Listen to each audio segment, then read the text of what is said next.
ఈ సూక్ష్మ దేహము అనేది అనేక విషయాల సమాహారాన్ని తీసుకొచ్చి ఈ పాంచభౌతిక దేహానికి అంటే ఈ దేహానికి తెలియజేస్తూ ఉంటుంది. ఈ దేహం మీద ప్రభావితం చూపిస్తుంది. నేను కింద కింద పడినా నొప్పి పుడుతుంది అనేది తెలుసుకో. ఇలాగా ప్రతిదీ ఏలు నిప్పులో పెడితే కాలుతుంది అనేది తెలుసుకో. అంటే ప్రతిదీ కూడా ఈ దేహము ద్వారా తెలియజేయబడుతుంది.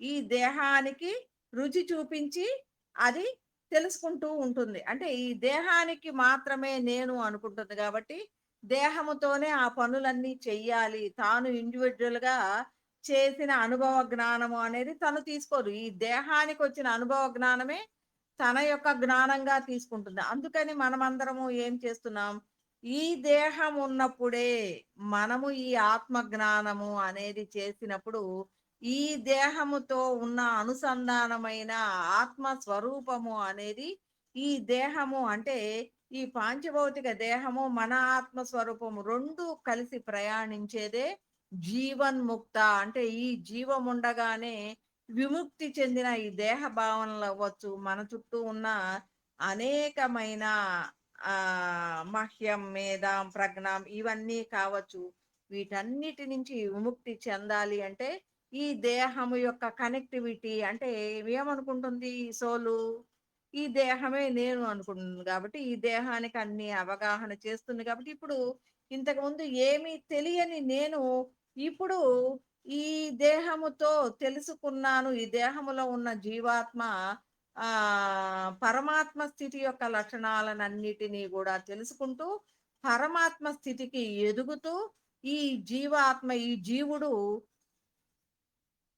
ఆత్మ స్వరూపంగా పరమాత్మ స్వరూపంగా జీవుడుగా అంటే మానవుడు దేవుడు పరమాత్ముడు అంటే మూడిటిగా ఉండగలిగిన స్థితి అనేది ఈ దేహం ఉన్నప్పుడు జరుగుతుంది కాబట్టి ఈ మనము మన ఈ యొక్క ఈ జన్మ అనేది చాలా విశిష్టమైనది ఎందుకు అంటే భగవంతుడు ఏదైనా చెయ్యాలి అంటే ఒక దేహాన్ని ఎతుక్కోవాలి కానీ మనమే భగవంతుడిగా మనము నిలబడినప్పుడు దేహము మన చేత్తోటే మనం అన్నీ చేయగలం ఎందుకంటే మనము భగవంతుడి స్థితిలో ఎదిగినప్పుడు అంటే మనం ఈ ప్రయాణంలో ఎదుగుతాం ఆ స్థితికి ఎదిగినప్పుడు మన చేతితో చేసేది భగవంతుడుగా మనం అందరికీ కూడా చేస్తూ ఉంటాం అందుకని ఒక పెద్ద పెద్ద గురువుల దగ్గరికి వెళ్ళినప్పుడు ఆయనే భగవంతుడు అనేది మనకి తెలియకపోయినా కూడా ఆయన ద్వారా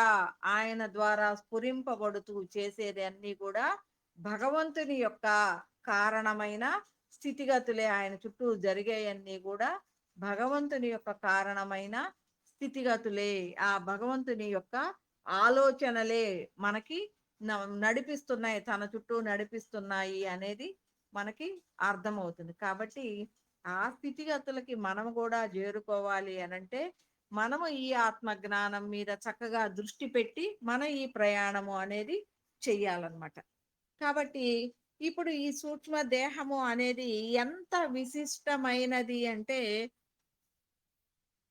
తాను తనకి తెలిసిన విషయాలు తన అనుభవ జ్ఞానాల ద్వారా తెలిసిన విషయాలే కాకుండా తన చుట్టూ ఉన్న అనేక సూక్ష్మ దేహాల ద్వారా ఉన్న జ్ఞానాన్ని కూడా ఇవి తీసుకొచ్చి ఈ దేహానికి అనుసంధానం చేస్తాయి అంటే మీకు చెప్పాను నేను ఏం చెప్పాను మనము దృష్టి పెట్టినప్పుడు విశ్వగురువుల మీద దృష్టి పెట్టినప్పుడు మనము గురుచరణం చేయటం ద్వారా అనేక గురువులు చేసిన దాన్ని దోచేసుకోవచ్చు అని చెప్పాను అనేక గురువులు ఎంతో మంది దేహాలు వదిలేసి వాళ్ళ యొక్క జీవన కాలంలో ఎంతో గొప్పగా సాధన చేసిన వాళ్ళు మనకి విశ్వంలో ఉన్నారు అలాగే దేహం లేని వాళ్లే కాదు దేహం ఉన్న వాళ్ళల్లో కూడా గొప్ప సాధకులు మనము దృష్టి పెట్టగానే మనము దృష్టి పెట్టాలి అంటే వాళ్ళ దేహం మనకు తెలియక్కర్లేదు ఎలా ఎలా తెలియాలి మనలో ఉన్న ఆలోచన ఏదైతే ఉందో ఆ ఆలోచన మీద దృష్టి పెడితే ఆ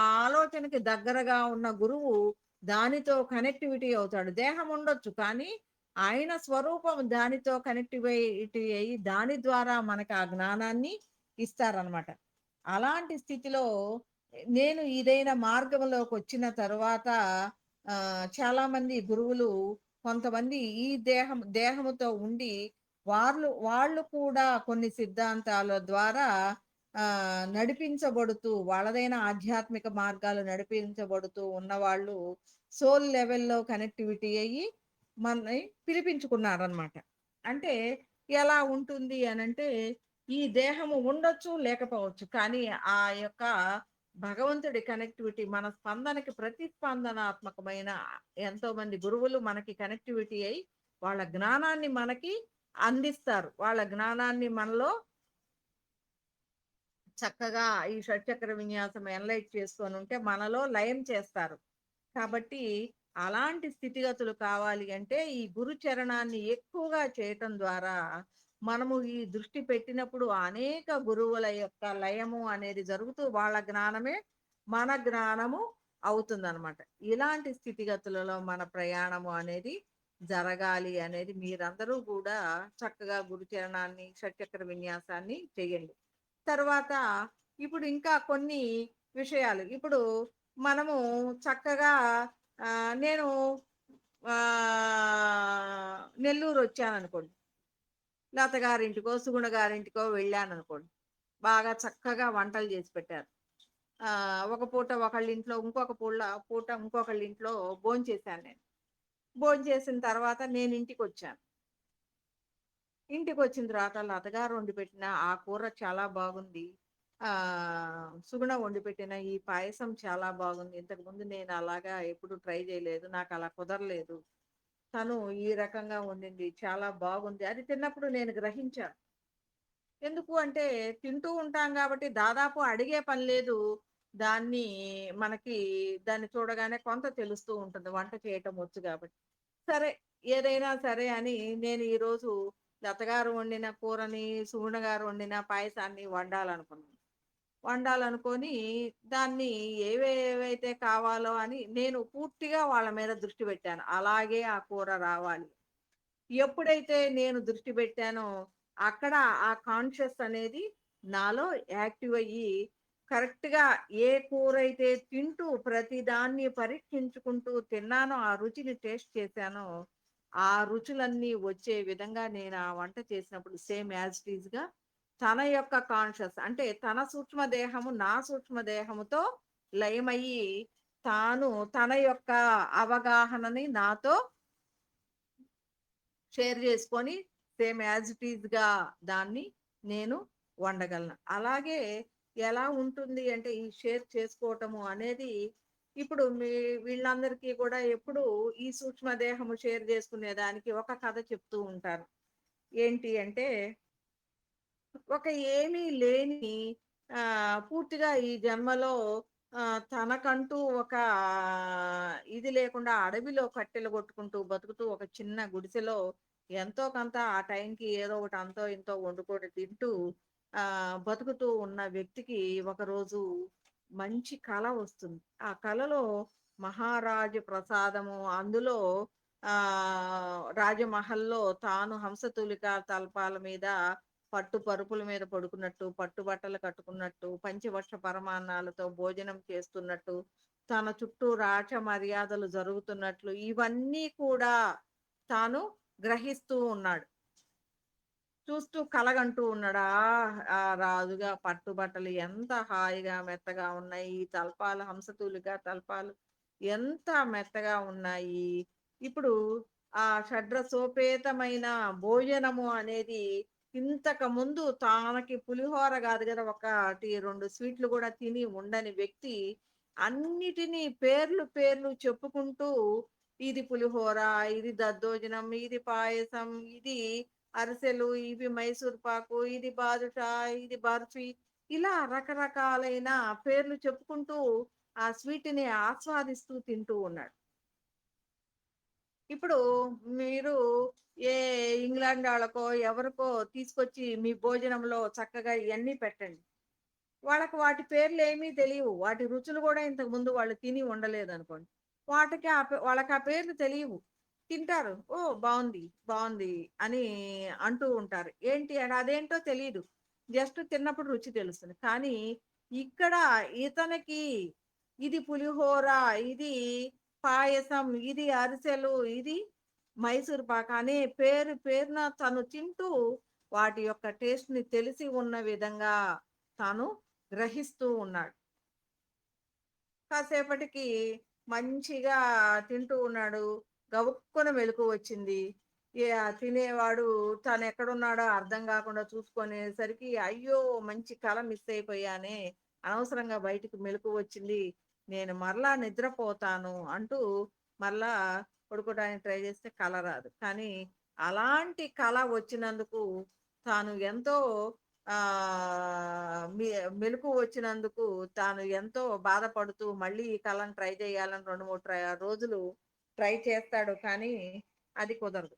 కానీ ఇక్కడ ఇంత గొప్పగా ఇవన్నీ ఏమీ తెలియని వ్యక్తికి ఈ ఆలోచన అంటే ఈ ఈ ఐటెమ్స్ అనేది ఈ రుచి కలిగి ఉన్నాయి, ఈ పేరు కలిగి ఉన్నాయి అనేది వాళ్ళ అతనికి తెలిసే విధంగా మీ సూక్ష్మ దేహము అనేది ఎంత గొప్ప టాలెంట్ కలిగి ఉంది. అంటే తనకి తెలియని విషయాలని కూడా అనేక సూక్ష్మ దేహాల దగ్గర నుంచి అది కలెక్ట్ చేసుకొనొచ్చి దాని రుచులని అనేకమైన వాళ్ళ దగ్గర ఉన్న ఆ రుచులనన్నిటిని గూడా కలెక్ట్ చేసుకొనొచ్చి వాటి యొక్క పేర్లు వీటిని కూడా తనవిగా తాను భావన చేస్తూ ఆ అనుభవ జ్ఞానాలు వాటన్నిటి యొక్క అనుభవ జ్ఞానాలే తన అనుభవ జ్ఞానాలుగా వాటన్నిటిని కూడా పేరు పేరున చెప్పుకుంటూ తింటూ ఉంది. కాబట్టి ఎంత గొప్పగా అది అలా తింటూ ఉంది అనేది మనము ఆలోచించినట్లయితే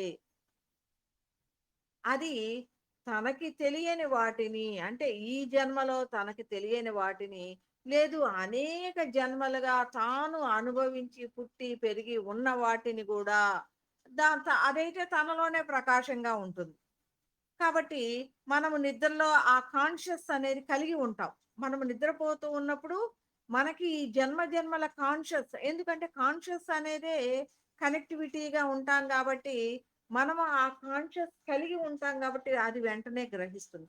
ఇన్ని జన్మలలో కూడా ఇన్ని ఐటెమ్స్‌లో కొన్ని తిననివి ఉన్నవి, లేదు మహారాజుగా తాను లేకుండా ఉన్నవి ఉన్నప్పుడు తాను ఆ మహారాజుగా ఉన్నప్పుడు ఉన్న ఆ దర్పము అది కూడా ఇంకొక మహారాజుగా ఉన్న సూక్ష్మ దేహము నుంచి అది గ్రహించి తెచ్చుకొని తనదిగా భావన చేస్తూ ఉంటుందన్నమాట. అంటే ఎంత సోల్ లెవెల్‌లో ఆ సూక్ష్మ దేహము అనేది ఎన్ని విషయాలని ఈ దేహానికి తెలియచేస్తుంది అంటే, ఒక అద్భుతమైన విన్యాసమే సూక్ష్మ దేహ విన్యాసము. ఇది కూడా తమో, రజో, సత్వ గుణాత్మకంగా తన క్రియాత్మకమైన పనులన్నిటినీ చేసుకుంటూ గుణ స్థితిలో ఉంటుంది. త్రిగుణాలని కలిగి ఉంటుంది.